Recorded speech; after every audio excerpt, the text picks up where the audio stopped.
How long does it take to train someone brand new in a new industry? Skill. It's all about sales skill. Give advice to someone who've never sold big number. Make sure it looks and feels a little bit more professional. The money is a vehicle to this bigger thing that you want. Give advice to roofing retail companies who are trying to get in commercial. Very popular niche. Everybody's like, well, you have to diversify. And I noticed like in the top 100, you have a lot of companies who are strictly commercial, strictly residential. So I never recommend people to even get in something that they don't understand they have passion for. But at the same time, we do get a lot of requests where people say, well, how do I get in commercial? How do you answer that question? First thing is, make sure I'm a marketing guru for sure, but I'm more of a sales coach. I'd say, make sure your brand doesn't look like, if a business looks at your brand, are they gonna like turn and say, who are these guys? So like, make sure it doesn't look too residentially in your brand. Like make sure it looks and feels a little bit more professional, right? So like take a look at your brand, update it, and then make sure that your website reflects that you do service, repair, maintenance, preventative maintenance, have a program for extending the life of roofs, because if you're gonna get into commercial and you're gonna just try to go for the re-roofing, like it's gonna be a lot of long sales cycles, a lot of patience, and then the sales guys, if they're on the same comp plan as residential, they're gonna continue to do that because it's their bread and butter and they don't wanna, move away and spend the time that it takes. So what you need to do is brand and then put your sales focus, and compensation should reflect this, around service. So why? Well, think about it. Like, does Job Nimbus charge $100,000 for every new customer? No, what do they have? They have a free trial, right? They get free trial comes in, they get some users, and then the users grow, and then they grow with the account.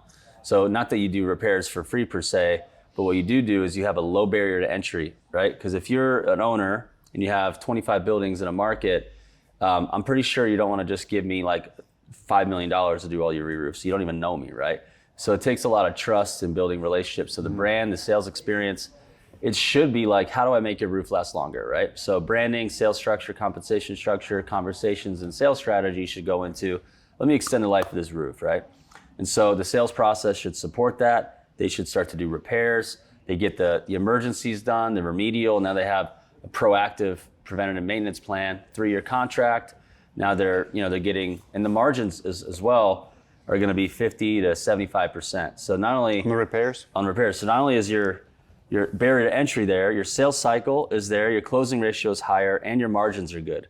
So then you add on a professional salesperson who knows what they're doing with a really good brand, they got a good shot, right? So now you're gonna go out there and do service, do repairs consistently, and how you accelerate that process is adding more, some marketing dollars, or potentially adding more sales reps, building more relationships, and being skilled at it, right? Because you got 2 people going after commercial, and one will do $2.5 million in year 1 and 5.5 in year 2, and one will do $300,000 in year 1 and $800,000 in year 2. Skill.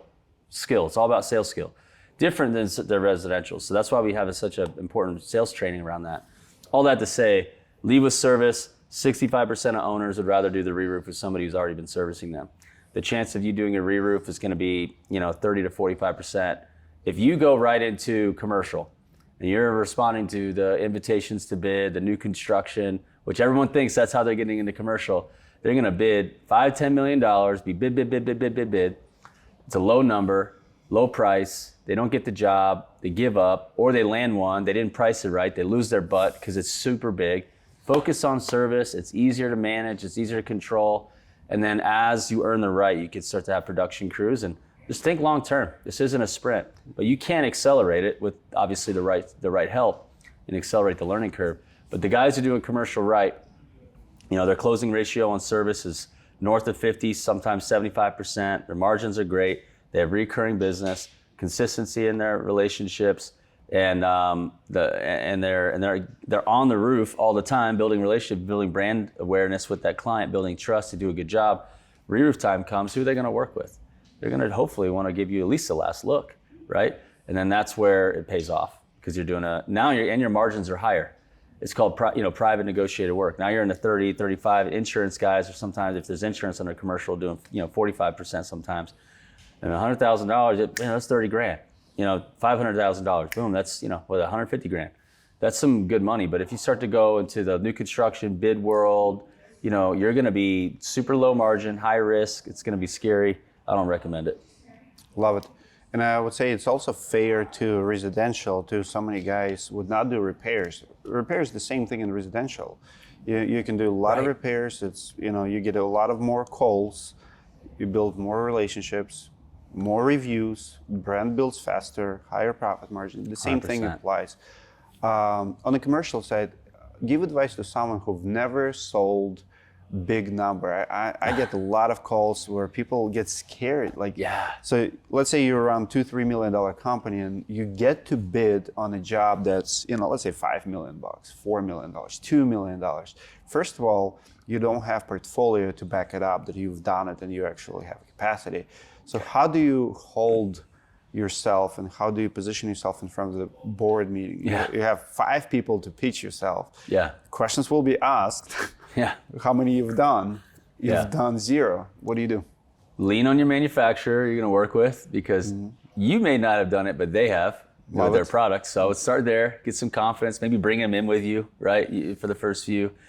Love it. Hold yourself strong, and just look. When you look at the actual numbers at the bottom, you're like, dude, I'm only going to make this much. I can make this much. You're realizing this isn't a lot of money. The contract looks like a lot of money, but you maybe realize this isn't that much money. When you start to realize there's not that much money, you're like, okay, this is going to be something we're going to stub our toe at. You could be pretty sober-minded pretty quick. Don't get yourself too big dollar signs. Like, it's going to go fast, and you're going to learn some things. You're probably not going to make a ton of money on this one. And if you do that, you're not going to sound too excitable like a bubbly little kid for the first time in a board meeting. You'll be like, okay, I want to make sure we got all our dots, crossed and I's dotted. And so all that to say, you're going to need a lot more of those to really transform your business anyway.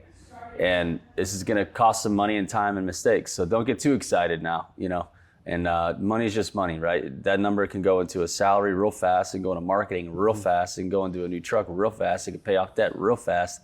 So the money comes real quick. It's not going to just sit there and make you rich. Oh, look at this new job. I'm going to be rich. Like, you're really ill-informed, brother. You got a lot to think about. Love it. How do you train sales rep who's money-driven? I see a lot of sales guys who getting in the game and they go to this mansion and all they see is dollar signs. They're like, oh, they have money, I'm gonna give. And I always tell people that it doesn't matter what they have, it's what do you provide. Like, to me, I don't care if it's $1 million property or $50,000 property. My job, like my price cannot increase per square, let's say, just because they have more money. And I see so many sales guys make this mistake. They assume that rich people will pay them more, when in reality, rich people usually... They're better with their money. Better, cheaper, will negotiate. They're sharper at buying. Exactly. So what do you advise to, how do you train money-driven salespeople to sell to rich people? Good question. I mean, we like to teach having a healthy level of skepticism. So when you have a good sales process and it's more about what happens at the beginning and not skipping to the end, we teach them to stay in the moment, right? It's like what we like to call that happy ears. It's like, oh, it's a referral, or oh, it's a rich guy. So we like have in our videos like this big old like ears, he looks goofy. It's like, that's what you look like when you get super excited, because what you're thinking about is what's gonna commission check's gonna be. What you're not doing is you're not staying in the moment. You're not connecting with them. You're not asking them the right questions. You're not showing them that you really care. You're not making sure they're really qualified. You're not getting both decision makers there. You're not seeing what they really want. You're missing opportunities. You're thinking too like short term. And instead, like, we teach to detach yourself from the outcome. So like, that's what so much of what we do is some personal transformational work, so that they come showing up, knowing what they want, knowing their why, but not thinking just about the money. We're like, hey, the money is a vehicle to this bigger thing that you want. And so then when they start to realize that they have happy ears, they start to feel a little convicted around like selling within our process, because they know that they're skipping steps. Skipping steps leads to think it overs or low closing ratios. That leads to lower sales, and longer sales cycles, low closing ratios leads to less money for you or less success, which leads to, and we just take them down this like treacherous, like long-term path in their mind. They're like, okay. no, I'll stay with the process. And so they start to, kind of buy into more of a consultative, connecting, relationship-oriented sales process. And that takes some inner work, and we work on that stuff. How long does it take to train someone brand new in a new industry like construction, roofing, special trade? Someone, let's say you work at a restaurant today, you get recruited to work for a roofing company.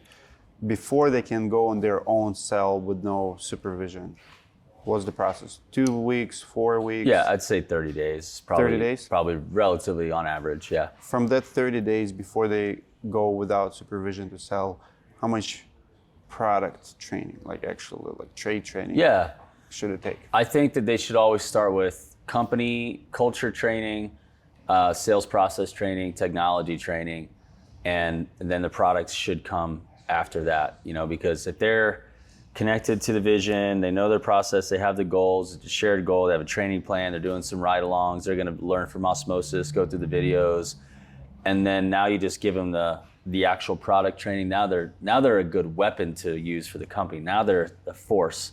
But if you give someone product training too soon, they become just product pitchers, product pushers. I don't know about you, but like, if I'm buying something, I don't need to know roofinese. Like, I don't need to know everything about it. Like, I'm not that type of buyer. Most people maybe aren't. But we don't need to know every single, I don't know if you heard this before, but like, remember Charlie Brown? Like, you hear the parents, like, the parents in Charlie Brown cartoons, and they said like, womp, womp, womp, womp. Oh, good grief. They don't, you guys don't watch Charlie Brown over there. So, but basically it's like, it's an American show when we were a kid.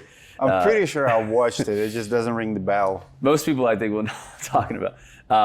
But all that, it's like you start to not hear what they're saying because they're talking a language you don't know, like this and the flashing, so and this and the blah, blah, blah, blah, blah.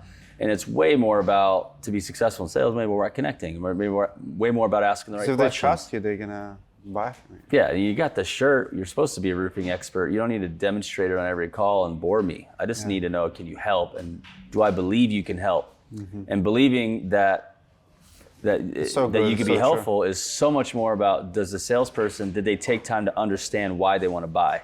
When that's being discussed, it's less about how you're going to help me buy or what you're going to do, and it's more about me just knowing the fact that you ask me the right questions and you understand my situation and where I want to be helps me believe you're already somebody I should trust.